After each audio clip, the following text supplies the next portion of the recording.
नमस्कार, आप देख रहे हैं पाठशाला की वीकेंड वाली एक्स्ट्रा क्लास। मैं हूं सुशांत सिन्हा। नरेंद्र मोदी सरकार के तीसरे कार्यकाल का पहला पूर्ण बजट आ गया है बॉस। और इस बार बजट में वो हुआ है जिसकी उम्मीद साल दर साल तो आम आदमी कहिए मिडिल क्लास वो करता ही था। हमने भी पाठशाला में आम आदमी के टैक्स वाले दर्द का चैप्टर विस्तार से उठाया और नरेंद्र मोदी की खासियत यही है कि जो पब्लिक का दर्द है वो समझते हैं। उन्हें भी ये दिखा कि कैसे जीतोड़ मेहनत के बाद भी मिडिल क्लास की चुनौतियां खत्म होने का नाम नहीं ले रही। एक दिन में वो न जाने कितनी चीजों पर जीएसटी भर देता है और उसके बाद इनकम टैक्स अलग। इस बार के बजट में लगता है आम आदमी की सुन ली, बड़ी राहत मिली। अब कोई सवाल पूछ सकता है कि राहत सिर्फ गणित भर है या सच में कुछ राहत मिलेगी, क्योंकि मिडिल क्लास इतना उपेक्षित तबका है कि उसके साथ कुछ अच्छा भी हो जाए ना तो उसको भरोसा जल्दी नहीं होता है। तो आज बजट 2025 के हर पहलू पर बात करूंगा पाठशाला की इस एक्स्ट्रा क्लास में, लेकिन शुरुआत इस रिपोर्ट से।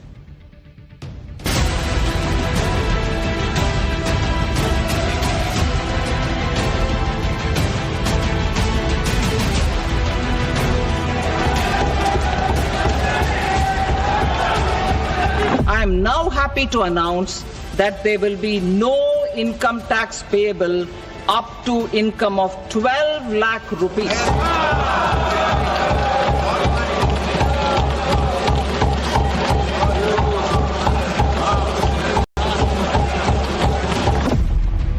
ये हर भारतीय के सपनों को पूरा करने वाला बजट है। अच्छा सोचा मिडिल क्लास के लिए बहुत अच्छा है सर। ये तो हमारे लिए अच्छी ही मतलब खुशखबरी है समझो, अगर हमको टैक्स नहीं देना पड़ेगा तो। बजट का पूरा लक्ष्य 25 लोगों को फायदा पहुंचाने का। जो आज का बजट है बिहार के साथ कहीं ना कहीं से खिलवाड़ किया जा रहा है। आप क्या दिखाना चाहते हैं कि 12 लाख का हम रिबेट दें, 12 लाख के लोगों को हम इनकम टैक्स रिबेट दे रहे हैं, लेकिन महंगाई कहाँ रोक पा रहे हैं आप? कुल मिलाकर एक ऊंट के मुंह में जीरा आपने सैलरीड क्लास को जरूर दिया है, बाकी इसके अलावा इस बजट के अंदर कुछ भी नहीं।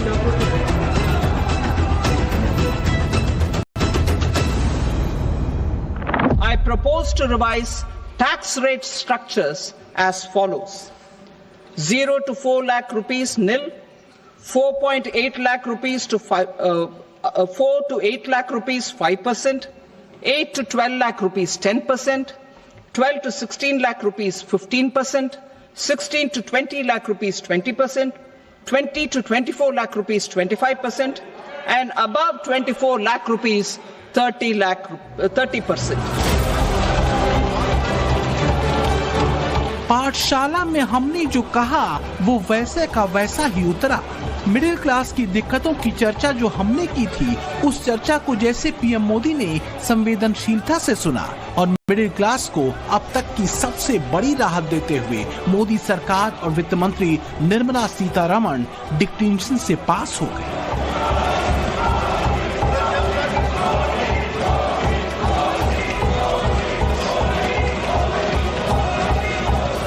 अगर हम मिडिल क्लास के पॉइंट ऑफ व्यू से देखेंगे फिर तो बहुत ही अच्छा बजट है, क्योंकि 12 लाख रुपया के तक कोई टैक्स नहीं है और अगर आप सैलरीड हैं तो स्टैंडर्ड डिडक्शन मिलाकर 1275 हो जाता है, तो 1275 तक कोई टैक्स नहीं है। तो मेरे व्यू पॉइंट से तो बहुत बढ़िया बजट, बहुत बढ़िया। जैसे इंडिया में जो इन्फ्लेशन रेट 5.2% से इंक्रीज किया इस बार, तो उस हिसाब से अगर मिडिल क्लास को 12 लाख तक की मतलब छूट मिल रही है तो काफी सही है। फर्स्ट टाइम सोचा मिडिल क्लास के लिए बहुत अच्छा है। खुश हैं आप इससे? हाँ ठीक है, हाँ बहुत खुश है। इस बार का बजट वैसे तो पीएम मोदी के विजन 2047 का रोड मैप माना जा रहा है, लेकिन इसमें सबसे बड़ा फैक्टर रहा है देश के मिडिल क्लास पर फोकस। 12,50,000 तक की इनकम पर टैक्स शून्य कर देना कोई छोटी बात नहीं है।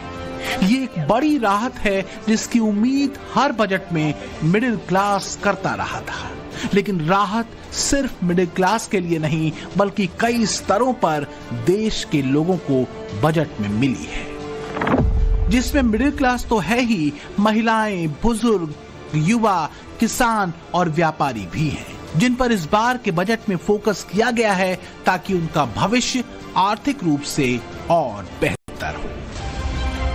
इस सब के बावजूद लंबे समय बाद नौकरी पेशा लोगों को एक तरह से उनकी तपस्या का फल मिला है, टैक्स स्लैब में बड़ी छूट के रूप में। यही वजह है कि इस बार के बजट को टैक्स क्रांति का बजट तक कहा जा रहा है। इस बजट में 12 लाख रुपए तक की आय को टैक्स से मुक्त कर दिया गया है। सभी आय वर्ग के लोगों के लिए टैक्स में भी कमी की गई है। इसका बहुत बड़ा फायदा हमारे मिडिल क्लास को, नौकरी पेशे करने वाले, जिनकी आय बंधी हुई है, ऐसे लोगों को, मिडिल क्लास को इससे बहुत बड़ा लाभ होने वाला है। इधर मिडिल क्लास को मिली राहत के बाद तो विपक्ष जैसे सन्नाटे में ही चला गया। सरकार के हर बड़े फैसले या फिर काम में मीन मेघ निकालने वाले विपक्ष को जैसे सांप सूंघ गया। बजट पर नेता प्रतिपक्ष राहुल गांधी से जब सवाल पूछा गया तो क्या हुआ, देखिए। So what do you have to say about the budget, sir? तो नेता प्रतिपक्ष राहुल गांधी से मीडिया बजट पर रिएक्शन मांगती रही और वो अपनी कार में बैठे और निकल लिए। इस बार मिडिल क्लास के लिए मोदी सरकार ने अपना पिटारा क्या खोला, विपक्ष की लाइन लेंथ ही गड़बड़ा गई। एक दिन पहले राहुल गांधी अपनी जाति वाली राजनीतिक लाइन को बजट का संदर्भ लेते दिल्ली के चुनावी मंच से समझा रहे थे। कल आपको दिखेगा फाइनेंस मिनिस्टर जाएंगी ब्रीफकेस लेकर, वहां पे फोटो आएगी, फोटो देखना, फोटो में आपको एक दलित नहीं दिखेगा, एक आदिवासी नहीं दिखेगा, एक पिछड़े वर्ग का व्यक्ति नहीं दिखेगा, एक माइनॉरिटी नहीं दिखेगा। लेकिन देश की वित्त मंत्री ने जाति वाली लाइन देकर नहीं बल्कि हर नौकरी पेशा और आम भारतीय को बड़ी राहत अपने बजट में दी। तो क्या यही वजह रही कि विपक्ष के नेताओं को रिएक्शन देते नहीं बना? बजट पर सारी टिप्पणियां और टीकाएं किंतु परंतु के ब्रैकेट में ही रहीं। सैलरीड क्लास को वोट ये देने का मतलब है कि आप वोटर्स पर नजर रख रहे हैं, इसलिए मैंने कहा चुनावी बजट है। ये तो बहुत पहले से हमारी मांग थी, एक्सपेक्टेशन थी कि सैलरीड क्लास को बढ़ना चाहिए। वहां पे वो 5 लाख और 7 लाख और 10 लाख हम लोग तो कह ही रहे थे, 15 लाख कम से कम होना चाहिए, चलो 12 लाख हुआ। जिस तरीके से नए टैक्स स्लैब्स ने ज्यादा कमाई हर व्यक्ति के हाथ में बचे, इस सोच के साथ इन स्लैब्स को तैयार किया गया है, तो मैं मानता हूं कि ओवरऑल ये एक बहुत ही खूबसूरत और मजबूत बजट। विपक्षी टिप्पणियां अपनी जगह, लेकिन सच यह है कि 12,75,000 रुपए की सालाना इनकम तक टैक्स को शून्य कर देने का मतलब क्या है, ये मिडिल क्लास से बेहतर और कोई नहीं समझ सकता। खास बात यह है कि मिडिल क्लास और गरीब तबके को लेकर कुछ समय पहले तक जो कांग्रेस टैक्स टेररिज्म का जुमला गढ़ते सरकार को कोस रही थी, अब वही सन्नाटे में जा चुकी है। और मध्यम वर्ग को तो टैक्स टेररिज्म, और अमीर लोगों को उन्होंने जो वायदा किया था देने का, तो 2-4 लोगों के लिए उनका वायदा था, वो कर रहे हैं, लेकिन गरीबों के लिए और मध्यम वर्ग के लिए, पिछड़ों के लिए कुछ नहीं। तो एक दिन पहले राष्ट्रपति के भाषण के बाद मिडिल क्लास के नाम पर जो कांग्रेस सरकार पर तंज कर रही थी, फिलहाल वो मौन है। बजट 2025 ने कई स्तरों पर देश के लोअर और मिडिल क्लास को राहत देने की कोशिश की है। मसलन अब 12 लाख तक की कमाई पर कोई टैक्स नहीं लगेगा। टीडीएस की सीमा 10 लाख रुपए तक कर दी गई है। 4 साल तक अपडेटेड आईटीआर आप भर सकते हैं। किराया आमदनी पर टीडीएस छूट 6 लाख रुपए हो गई है। कैंसर की दवाएं, मेडिकल उपकरण सस्ते हुए हैं। मोबाइल फोन और ई कारें सस्ती होंगी। लेड और एलसीडी टीवी सस्ती होगी। लिथियम आयन बैटरी सस्ती होगी। 1 लाख करोड़ रुपए का अर्बन चैलेंज फंड और 1 लाख अधूरे घर पूरे होंगे। हम सब जानते हैं कि पिछले कुछ सालों से जैसे फाइनेंस मिनिस्टर को क्रिटिसाइज किया जा रहा था, तो एक आम नागरिकों के लिए ये बहुत अच्छा पहल है कि 12 लाख पे ही टैक्स लगेगा।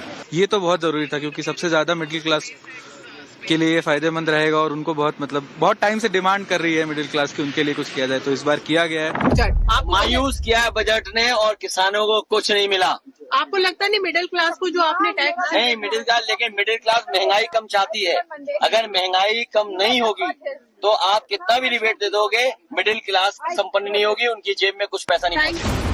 अब जनता जनार्दन सही बोल रही है या विपक्षी नेता, फैसला आप कीजिए। लेकिन बजट को लेकर विपक्ष की तिलमिलाहट की वजह भी समझना जरूरी है। दरअसल इस बजट में जिस मिडिल क्लास की चर्चा हो रही है वो एक बड़ा वोट बैंक है।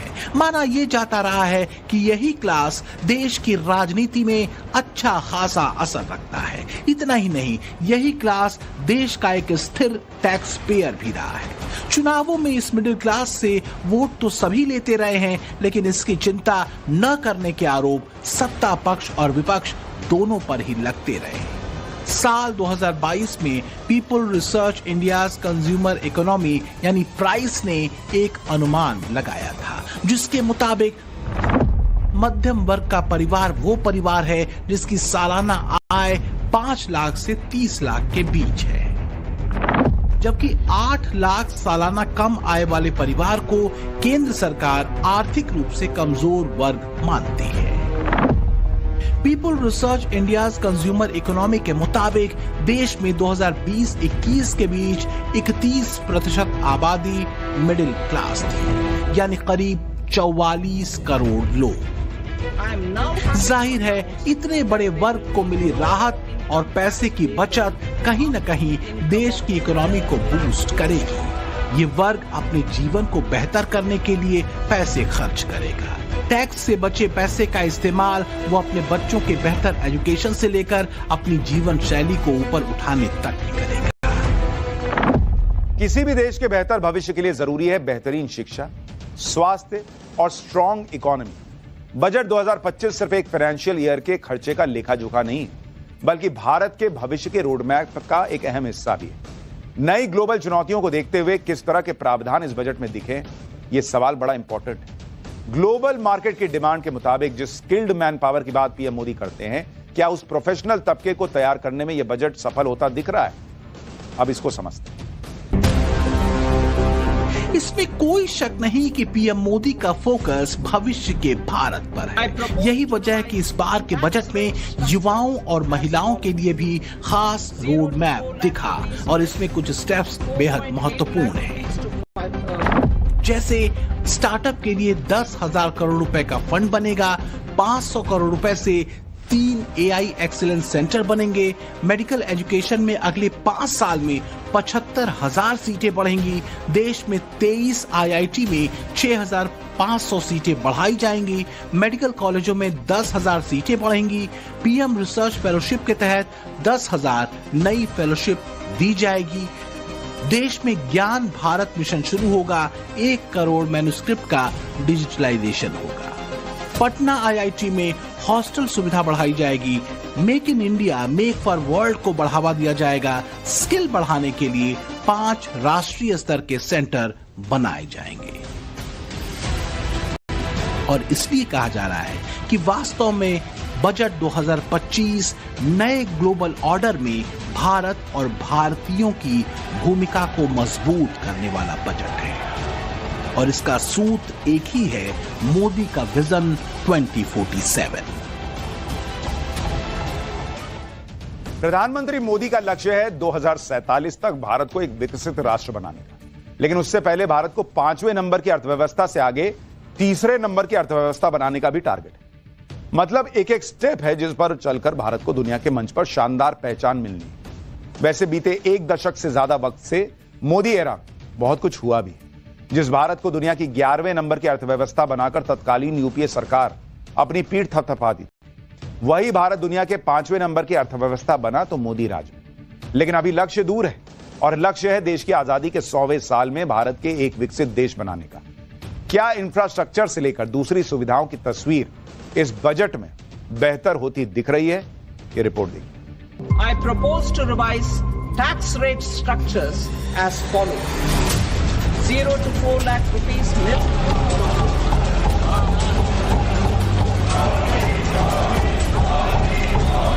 4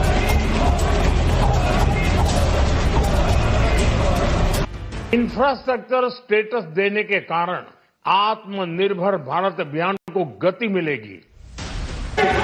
Continues our government's efforts to A. Accelerate growth, B. Secure inclusive development, C.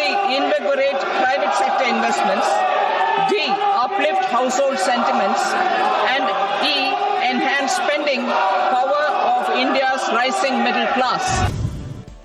2025 के इस बजट में ऐसा क्या है जो 2047 के विकसित भारत का रोड मैप बन सकता है? बजट में जो सबको सबसे पहले दिखता है वो है मिडिल क्लास कॉमन मैन को मिली बड़ी टैक्स राहत वाली झप्पी।